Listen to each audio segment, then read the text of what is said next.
it's an abomination. But yet we see that the worship system of Babylon has been inculcated into every single society on planet Earth today. The confusion of languages did disseminate the worship of Nimrod in Tammuz, in Chemosh, in Molech, in Ra, in Jupiter, and Zeus, and Mithra, and Santa Claus.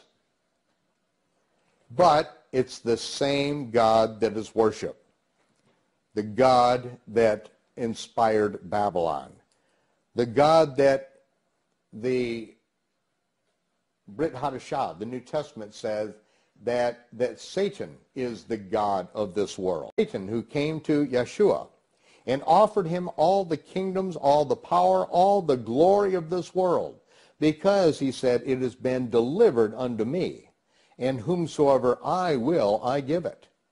And so we see it goes all the way back to who really inspired things at Babylon, and we were told to have nothing to do with it. So, young lady, you are exactly right.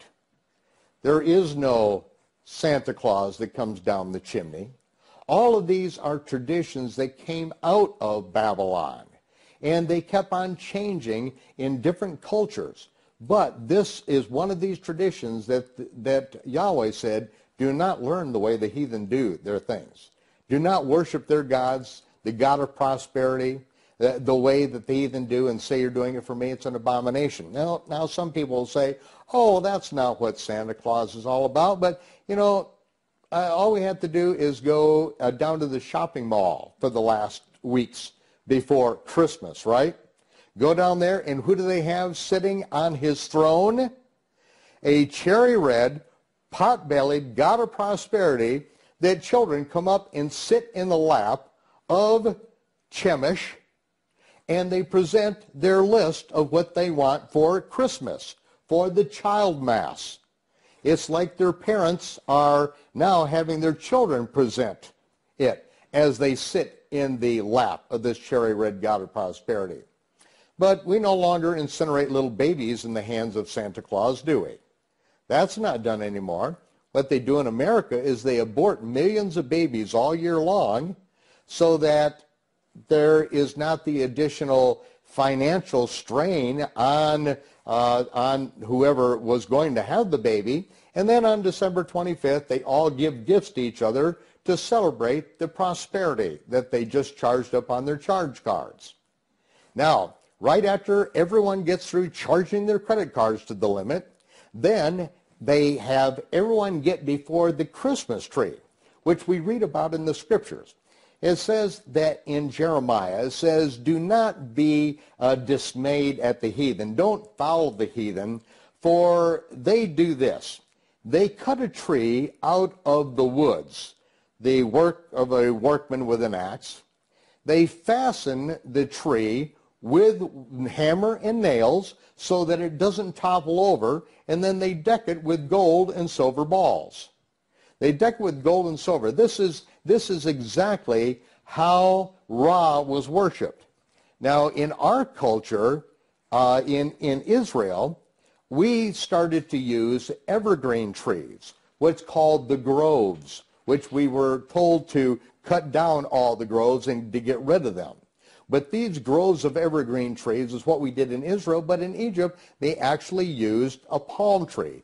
They decked it with gold and silver balls, which represents the testicles of Ra, and then the children get on their hands and knees, and then they take their presents out from under the tree, or they give their presents to the pagan god underneath the tree.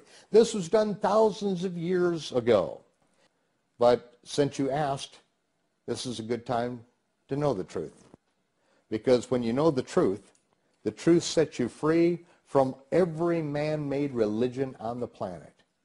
You know that when we know the truth, and we know that we only have to obey Yahweh, that at that point, we don't have to follow any of the rules and regulations that men set up to govern their religious systems.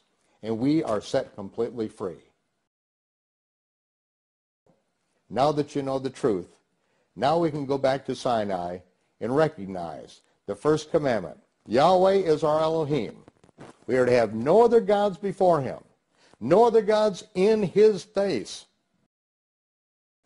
And so now, this will be the last time that we sit here in front of this fire, because now you know that Santa Claus, there's no such thing.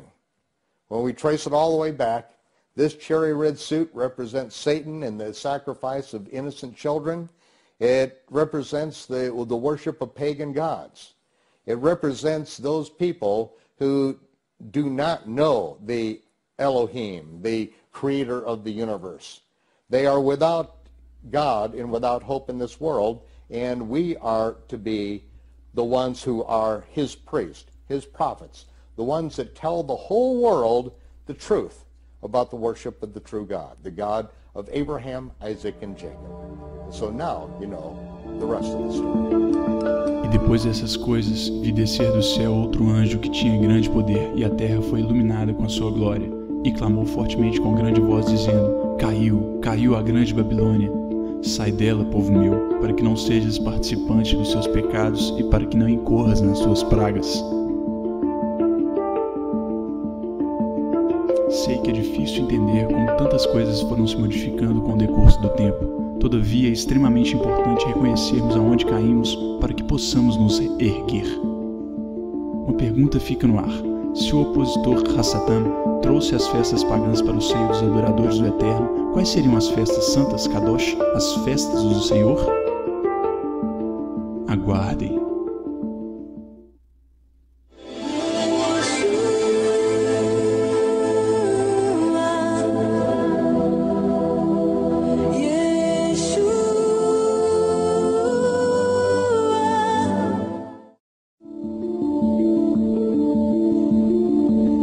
Se queres a verdade, busque ao Eterno. Eu sou o caminho, a verdade e a vida. Ninguém vem ao Pai senão por mim.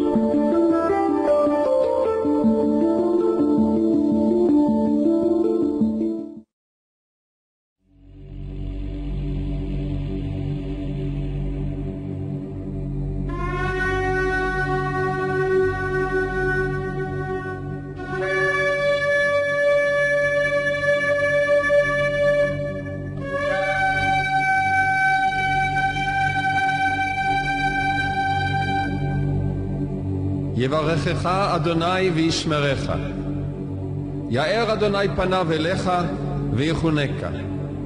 יישא אדוני פניו אליך וישם לך שלום.